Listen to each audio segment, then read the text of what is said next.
The views expressed in this podcast are solely the opinions of the host and the guests. The content is intended for informational and entertainment purposes. Listener discretion is advised. Welcome back, guys. Andito na naman tayo for another episode. Ng kwentuhan lang, Walang walang personalan, personalan. KLWP.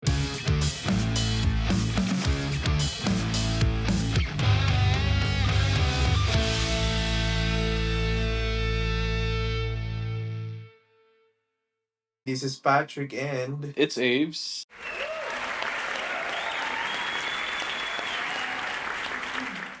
Kamusta mga listeners natin? sarap kumain Yeah. no? Kaya lang hindi naman pwedeng kumain ng kumain. Yeah. Kasi, Ito, matanong kita, Patrick, nasa Philippines ka, ano yung mga fast food chains na yung parang patok sa mga Pinoy dati? At least Jollibee five. talaga ako. Five. Oh, Jollibee. Well, here, okay.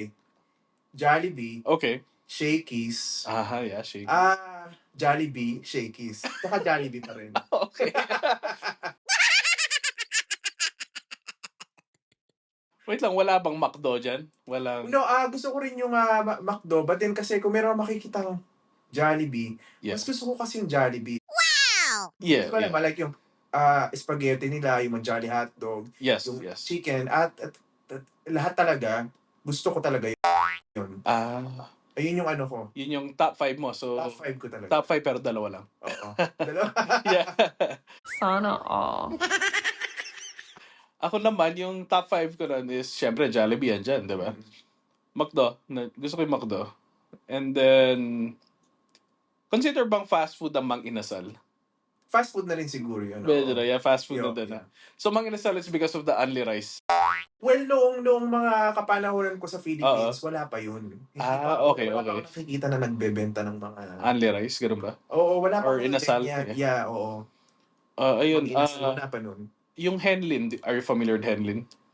Henlin, hindi ko siya matandaan noong mga kapanahon. Puta, parang ang tagal mo eh. Parang tagal, di ba tayo magkaloy ng edad? Well, here, noong mga 90s, saka mga early 2000, hindi ko matandaan yung Henlin na yan. Hindi siya nagre-register. So, itong Henlin, it's, from what I've known, it's parang lagi siya by the supermarket side. Maliit lang siyang stall, but it's a Chinese booth. Oh. So, yung paborito ko doon is siomai. Speaking of that, Yeah. well, hindi nung kasing nandoon ako sa Philippines, hindi kami masyadong nakakaano ng siomai noon. Kasi parang but then nung lumipat yung tatay ko sa Singapore, meron tinatawag doon na Din Tai Fung. Ayun. Okay. What's that? Araw-araw. So yung Din Tai Fung, nagbebenta sila doon ng mga dim sum ganyan. But then yung I most see. popular po nila is yung Xiaolong Bao. Okay. Yun yung soup dumpling. So para siyang dim sum, right? Na Yes, merong yes. soup sa loob. And saan lugar to? Sa Singapore? Yes. So, napaka-legit niyan. Authentic Oo. talaga. Sarap niyan. Yeah, sarap siya. Oo. And yung last fast food, baka tapo ko na rin dyan Shakey's. Sarap yung Shakey's, kaya lang Yeah. hindi mo dapat basta makikita yan. Yeah. Oo. Sa Pampanga, medyo, I think, nung huli kong uwi, I think I saw like 3 branches. Oh, really? Yeah. So, yung sa mall, Meron pa sila. sa intersection, and I think sa isang mall na naman. Andale, yung bang Shakey's ba nanggaling ba yun dito sa States? O paano ba I think so. Siguro. Okay. Nung pagpunta ko ng 2006, Yeah. tumitingin ako ng Shakey's. Meron ba dito? Wala ako nakitang Shakey's. Oh. Only one. I think this was in LA. So it could be Filipino. Yeah. Sorry sa mga listeners, we have to do our research. Pasensya na kayo, yan lang naman ang nakayanan natin eh. Hindi naman araw-araw ganyan eh. Guys, kung meron kayong idea kung saan ba talaga nanggaling yung Shakey's na yan, Yes, sabihin yes. nyo na sa amin. Pero ito lang, top 5 lang sinay ko, pero yung isa pa. Actually, before Shakey's, mas pinupuntahan ko yung Greenwich. Greenwich Because pizza. it's cheaper. Oo. And less saltier yung manok. For some reason, salty ang manok sa Shakey's. Yung pizza ng Greenwich pizza, parang hindi siya masyadong manipis ba? Hindi ako nasasarapan masyado. Oh, I see. Okay. Yeah. So, again, yung reason is because sa student life, mas mura siya. Yes! Yes! Yes! Oh. Yeah, mas patok. Ano yung dalawang fast food chains na sa tingin mo, sa Philippines yung parang nagkakakompetensya talaga? Syempre. Jollibee at McDo. I know, McDonald's. yeah. Ayun Oo. ang talagang one, like 1:1 yun. Yes, No? parang one-on-one talaga eh, no? Oo. One is, proudly made by Pinoys. Oo. Yung Jollibee and McDonald's is from the US. Oo. Have you seen my documentary na McDonald's? I think I saw some parts of it, but then hindi Yeah. ko rin siya kasi natapos. I mean, para sa mga listeners, typical lang na, it's an idea that, nag-grow lang siya, burgers from the States. Oo, di ba? And then stolen idea, parang Oo. may nag-invest na din, kinuha niya lang yung company. Mm-mm. Ganun lang siya. But it's one of like the greatest success stories of Oo naman, yeah. restaurateur. Ito lang yung feedback ko. So, syempre, sa Philippines, masarap Jollibee, masarap pa McDo. Mm-mm. Pero ba't dito sa US, parang di ako nasasarapan sa McDo natin? I mean, am I the only one ba that has this sentiment? O ikaw din ba, Patrick? Well, gusto ko yung mga burgers sa McDonald's here, no? Pero, Okay. and then gusto ko rin yung fries nila. Okay. But then, if I were to compare yung Wendy's tsaka McDonald's here, mas gusto ko na yung Wendy's. Yes, yeah. Oo. McDonald's, it's like, dahil mura siya. Oo. Siya, it's affordable. And then, nako-compromise ang kanyang, yung quality ba? Oo. I think, parang yung bun medyo dry. Or yung Manifest. parang hindi freshly made yung mga Yes. burger patties nila na parang bang nakababad lang siya somewhere, to make Yeah. it juicy. Parang gano'n. Yeah. Yung hindi siya bagong luto, di ba? Yeah, it's somewhat dry. Oo. Pero we're talking about sa Philippines. So, Oo. iwan natin yung sa US muna kahit na, basta less variety ang sa McDo sa US. That's why I hate it. Oo nga eh. Walang options. Anyway, dito sa Philippines, Mm. McDonald's, Jollibee, tanungin kita, anong mas gusto mo right now, straight up? Jollibee? Jollibee pa rin talaga. Oh, Jollibee pa rin. Okay. Oo. Ako rin, I would say Jollibee. Oo. Pero yung McDo kasi sa Philippines is yung fries talaga nila. Ewan ko, gusto ko yung fries. McDonald's, yeah. Yeah, oo. Yeah, nung nag-aaral ako, it's like everyone who buys McDonald's is fries.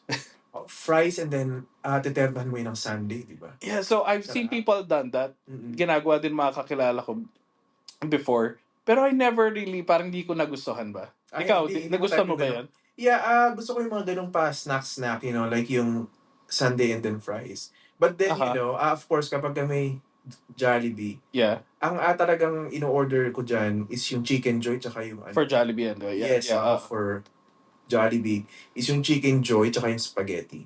I see. Ayun talagang Yeah. combo for me. Yeah, and then, ito lang, so years back, nakita ko ng commercial, Patrick. Yung Jollibee dati, parang tineturn yung spaghetti with rice. Have you seen that? Yeah. No. Yeah, parang Ano sinaunang commercial. Para sa mga listeners natin na medyo may edad na, if you could confirm. Nakita ko to. Hindi naman kaya yung parang burger, steak, tsaka rice. No, it's like spaghetti or palabok with rice. Parang carbs on carbs naman yun. I know, yeah. But that's what I remember, nakita ko yung clip na yon. Oh, really? Oo. Then I remember asking my mom, yung tita ko, and yung lola ko. I was like, totoo ba to? Parang, like you said, carbs on carbs. Mm-hmm. Pero yeah, yun daw dati eh.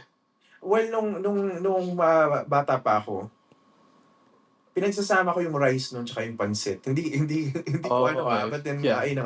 But then spaghetti and rice, hindi ko parang weird naman yun. It might seem like, but again, pag di natin na-try, wag nating inak, di ba? Parang, Correct. malay mo, masarap naman pala. Masarap. Kaya sa mga listeners na who can confirm, please, comment lang dyan. Oo. Well, the thing is, anything goes with rice naman, di ba? Totoo, yeah. As Filipinos, anything goes with rice, yeah. Di ba? Yeah, kasi ibang rice, di ba, lalagyan ng gatas ng kalabaw. Oo, yun. Yeah, which you wouldn't think na pwede Pagkatapos pala. maraming sugar. Ay, yung pagkain ko nung mga bata pa ako. Ayun, ano pa yung gusto mo sa Jollibee? Mm-hmm. Na, ba't siya yung pinili mo against McDonald's? Kasi kapag sinabi mong Jollibee, Yeah. it sounds like fun and then happy and then, yung parang it's, yung parang bang, talagang centered siya dun sa child's, Mm-hmm. taste, ganon. Saka dun sa, yung B na may pakpak na masayaw, it's just kind of fun to watch. So sa tingin mo, Mm. one-on-one, Jollibee mascot versus McDonald's, sino mananalo? Jollibee pa rin. Jollibee. Matutusok lang tayo. Nakakatakot ata yung clown kasi ng McDonald's, parang may pagkaano siya eh. He's not scary talaga. Hindi siya scary but then hindi rin siya nakakatawa. Alam mo yun? Yeah. Hindi ko I alam. see. I think because, meron kasing movie na It. And si Pennywise. Si Pennywise medyo mas nakakatakot, di ba? Oo. Pero I see the sentiment na sa mga takot sa clown. Oo, Di ba? Parang nakaka-weird, phobia. oo. Yeah, oo. Oo. Pero yung mga kasamahan nila, yung kasamahan ni Ronald McDonald, gusto ko yung combo nila. Yung hamburger, yung mga yun. That's true. Jollibee, sino ba yung mga kasamahan ni Jollibee? Sila Hetty ba yun? Hetty, oo yun. Tas hindi ko na rin alam yung I know, pangalan. yeah. Mas alam ko lang si Jollibee. Jollibee and Hetty, yun lang alam ko. Meron pa ba? Parang wala na eh. I think parang meron pa siyang nakakasama yung mascot na burger din yata, right? Alam mo, yeah. Baka hindi, yung ulo niya, burger. Parang, Yes. could be. Burger. Pagkatapos meron may french fries pa. Yeah. Kaya sa mga listeners, wag niyo po kaming i-hate. Yes, hindi na po namin kasi matandaan kasi ang tagal na po niyan. Pasensya na kayo't yan lang naman ang nakayanan natin eh. Hindi naman araw-araw ganyan eh. Basta Jollibee, Oo. di ba? Ayun, yung comparison of fries, syempre, McDo ako. Comparison of chicken. Jollibee. So, Jollibee wins by konti. Oo. Yung McDonald's, masarap din naman yung Hindi chicken na nila. naman sila nagkakalayo ng lasa. Yeah. But then, basta pa rin ako. Basta Jollibee pa rin ako. And again, yung variety of Jollibee kasi mas marami na naman. Oo. Yung mga nakuha nila yung panlasa ng Pinoy. At saka meron silang, ang Jollibee, meron silang pineapple drink. Masarap yung pineapple drink nila. Yes. Oh, yeah, yung pineapple drink. Yeah, yeah. And then sa McDonald's, baka meron din silang pineapple drink pero hindi lang as known as yung Jollibee nga, di ba? Yeah. Yeah. And yung price-wise, Nga pala, I think mas merong mga murang option nata ang McDonald's. Really? Because, Hindi ba parehas lang sila ng presyo? I mean, siguro they have similarities, pero yung mga deals, siguro student meal. I think, nung naalala ko, kasi there's a reason bakit mga students lagi sa McDo kumakain. I think meron silang 50 pesos noon. Or it might be 30 pesos, I don't know. Yeah. Yeah. And then meron ka ng 1 cup of rice with chicken. Yan, ang natatandaan ko nung high school, siguro mga 29.99 pesos. Meron ka ng 1 piece ng chicken, spaghetti, tsaka drink. Oh, okay. Yeah, tas like yung kapag meron ka namang 50, talagang marami ka nang mabibili na sa Jollibee though. Yeah, oo. Okay, gawin natin ngayon. So, Jollibee, McDonald's, anong top 5 food mo sa bawat chain? Well, okay. So, Jollibee muna tayo. Anong top 5 mong bibilin? Or always, lagi a must? Spaghetti. Okay. Chicken Joy. Oo naman. Jolly Hot Dog. Yes, yeah. Peach Mango Pie. Okay. Tsaka siguro yung pang 50 is yung drink nila na pineapple. I need to have that. Like, yeah. Oo. So, instead of a drink, ano pang pagkain? Kasi yung pineapple, I think, automatic na yan sa atin. Palabok. Palabok nila. Yeah. Doon sa burger, hindi kasi ako masyadong mahilig sa burger. Yeah. Kaya ako. Oo. Ako naman, for Jollibee, almost the same tayo. Spaghetti. Oo. Gusto yun. Palabok, no. Hindi ako... May palabok ba yung McDonald's pala? Wala. Ay, wala yata. I'm not sure. Hindi ako sure. Wala yata. Wala ba? Yeah, spaghetti meron. Mm-hmm. Yeah. Anyway, yung sa akin, top 5 was yung spaghetti, yung Chicken Joy for sure. Mm-hmm, yeah. And dapat yung spicy. Oo. Spicy. And then, yung Jolly Hot Dog, of course. Masarap yan. Oo. And then, ano meron? Ito, Aloha Burger. I don't know if you know Aloha Burger. Oh, yeah. Oo. So, mahilig talaga sa pineapple. Alam mo yan? Yung burger steak nila. Masarap din yung burger steak nila. Yung panhuli ko. Sige. Burger steak. Naalala ko yan. Tinanggal mo yung... Alin? Yung burger na may... Ay, hindi. 5 yan. Sumakto na 5 yan. Sumakto. Yeah. So, Chicken Joy Spaghetti, yung Aloha Burger, yung burger steak, and Jolly Hot Dog. So, 5. Yeah. And then pineapple juice automatic na sa side. Nakakaguliv Nagutom na tayo. Sa shift natin, di pa tayo kumakain. I know, di ba? Oo. O mapunta tayo sa McDo, anong top 5 mo? McDo ba yan? Wala tayong masyadong Sorry, pero babalik pa rin ako dun sa siguro, spaghetti na lang Yeah, din. yeah. Chicken pa Spaghetti rin. chicken, yeah. Sige, top 3 French na. fries. Top 3 Ayun lang lang siguro, yun, no? yun. Yeah. Yun. Ayun ang gusto ko. Ako naman is, I think, nung huli akong kumain doon, they had an option na parang chicken a la king. Oh, so So, meron na silang ganun ngayon. yeah, it's a fried chicken but they just added yung sauce nung yung parang a la king. Hindi, handali ba? Hindi ba yun is, hindi ba dapat yun yung parang pot pie dapat yun eh? Yung, hindi I- ba yun yun? Hindi siya. So it's like Chicken a la chicken, then they put the sauce na yellow Oh, with okay. mushrooms and Oh, stuff. that's different. Okay. Yeah. So yun, spaghetti yun, at saka of course yung fries nila, yung pamatay, Mhm. diba? Oo. So yung fries nila, I just like it compared, ewan ko sa Jollibee, I never liked their fries. There's something Wait off. here. No, here. Let me tell you a secret daw. Oo. So yung Wait, secret ng McDo. secret ng Jollibee to. Jollibee, okay. Okay. So, yun daw, French fries daw ng Jollibee, hindi daw siya totoong patatas. What is it? Ano siya? Green daw siya na saging. Totoo ba yan? Yung parang plantain. Oh, So, okay. so here, kapag po nakakita kayo ng green na saging na hindi pa nahihinog, yung parang, yung matigas-tigas pa siya. Oo. Kapag finry mo yun, lasang French fries. How reliable is your source? Ay, tinry namin here. Totoo yan? Totoo? So, tinry mo namin. So, meron po kaming kasama sa bahay a long time ago. So meron silang binibili na green na saging, yung hindi yung mapakla pa siya eh. Yung hindi pa siya ripe. Basta like yung green na green siya and then it's tough. Yeah. So puputulin mo yun na parang pang French fries, tapos ipiprito mo. Lasang French fries siya. Really? Wow. Oo.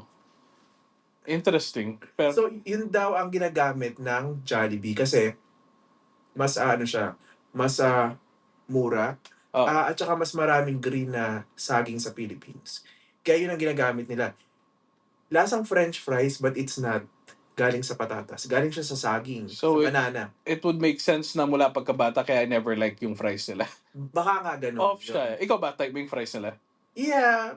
But then mas gusto ko yung fries ng McDonald's kasi talaga. I know. Until here sa States, mas masarap pa rin yung fries. Oh, yeah. Compared to sa other, like Wendy's or Yun fries pa rin ng McDonald's ang bet ko. So sa dalawang food chain, when you enter their fast food restaurant, ano yung parang mas gusto mong ambience? On how it's Jollibee pa rin ako. Yung with color combos and everything? Yeah, kasi gusto ko yung Jollibee because kasi nga, Pinoy na Pinoy ba? Well, actually, yung Jollibee tsaka yung McDo, parang same lang din kasi sila halos, yung para bang yung may red, merong puti, merong ilaw, It's just the same. Ang sabi nga nila, kapag daw red daw yung background, parang mas gaganaan kang kumain. Oh, good. So, ayun ang pinakapang akit nila. Yeah. Pero ang nakikita ko talaga, kapag ka sa Jollibee is yung mascot talaga ni Jollibee na yun talagang, it's a big B with like, yun ang gusto ko talaga na nakikita. Yeah. And, ewan ko lang if you ever seen yung skits ng Jollibee. Sa Jollibee, bida ang saya. Ewan ko pag, I think tuwing may malapit na ang Pasko or any occasion, they make this short films sa YouTube. Or a commercial. Have you seen those? I guess I've seen some. Some, di ba nakaka-touch din na? Yeah, yung para po meron siyang kwento ng mga Pinoy, ganun. Yeah. Kwento ng Pinoy. Para makuha talaga yung puso ng Pinoy, ganun. Yeah. And yung sa McDonald's naman, wala silang ganun eh. Oo. Pero yung amin ko, catchy ang kanilang yung pa-para-pa-pa. Oh, yun. Yung love ko to. Love ko to. Yeah. Napaka-catchy ng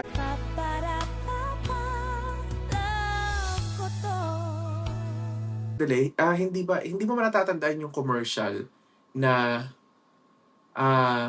yung lolo, right? Magkasama sila yung yung granddaughter niya. Tapos parang palagi sinasabi yung name na mali. Karen po, parang gano'n. Oh, yeah. Is that McDonald's or Jollibee? I think Jollibee yata yun. Ganun ba? I think so. Jollibee ba yun? Alam mo, sa mga listeners again. Ito na naman po tayo. No, this Oo. was back in, I think this commercial was back Could in be the 90s. McDonald's yun. Yung Yeah. parang napapagkamalan siya na someone else, but her name was Karen. Karen po. Yeah. Karen po. Yeah. You know, Tas, natuloy ako. hindi- Parang nalimutan ko. Hindi mo ba natandaan yun? No, I remember yung sinasabi mo, but I forgot if it's Jollibee or McDo. Could it, I think Pagkatapos, it feels like McDo, di ba? pinuputol niya yung burger. Yeah. Ang sabi nung lolo, eto, para dun sa favorite ko na si Karen. Sabi niya, ayun. Yung pala. Yeah. Oo. So, do you think ano yung McDo? Para McDonald's. Para McDo, no?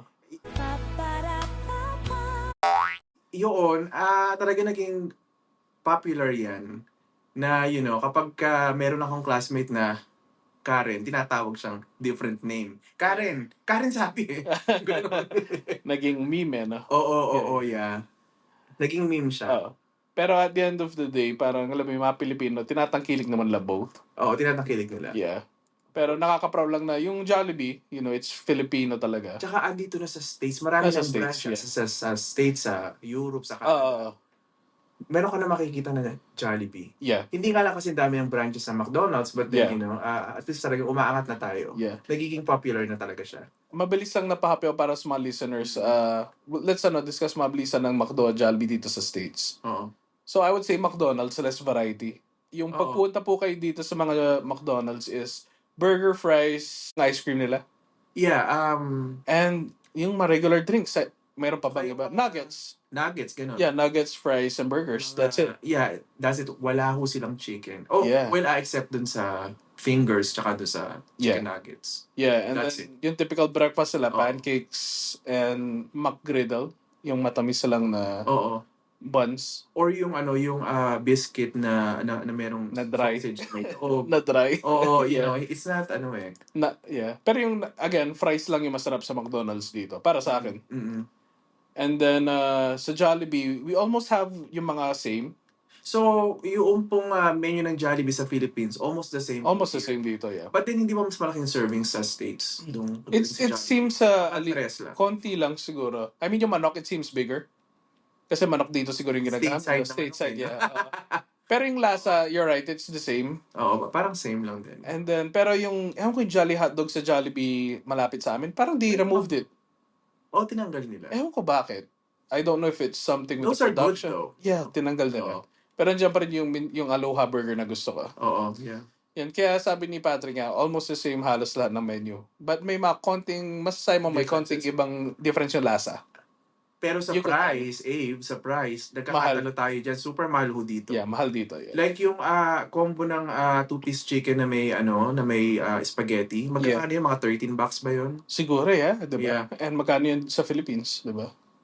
I think sa Philippines, parang mga lang yan eh. Parang mga 200 pesos or $4. Yeah. Para mga ganon. I think so here, dito mahal siya. Multiply mo ng 3 to 5 ang price, di ba? Yeah. Because I remember, nagpabili ako ng bucket sa Philippines, yung Chicken Joy. Mm-hmm. I think less than 1,000 yung binayad ko. Oh, okay. So, pero dito, here, parang $24 yata. Yeah, mahal siya, do? 8-piece chicken is like $24. Mahal din siya, yeah. Mahal siya, oo. And then if you buy the combo, let's say yung 12-piece with some sides na tigtatlo, parang mababa na almost $50. Oh gosh, mahal, di ba? Oh. Yeah. Pero syempre, miss natin ang Jollibee, no choice. Binabalik-balikan ho dito. Binabalik-balikan yan. Oo. Pero sa mga listeners namin, let us know kung ano kayo, Team Jollibee or Team McDo. Di ba? Oh, di ba? Nagutom tayo, Patrick. Grabe. Parang, well, what time ba nag-open yung Jollibee? 8 a.m., I think. Alam 8 ba? I think 8, yeah. Oo. Kasi may breakfast din sila. Mm-hmm. Ayun. Oh. Hopefully next episode di tayo gutumin ng ganito. Guys, pag po meron kayong mga topic na gusto nyong pagkwentuhan lang, hindi naman... Let us know. Just let us know, itatry namin yung best namin para magpagkwentuhan. Yeah. Basta abangan nyo kami lagi sa Spotify, sa Apple Podcast, and nasa YouTube na din kami. Wala pa kaming video, it's mostly audio, but we're getting there. Mm-hmm. Makita nyo rin ang face namin coming soon to a YouTube near you. Guys, huwag kayong judgmental pagka nakita nyo kami. Oo. Gwapo kami pero hindi kami ganun kagwapo. Sana all. Baka yung isa mukhang Jollibee, isa mukhang McDo eh. di ba? Ayun, sige guys, have a good day. Thank Till you. next time, thank you.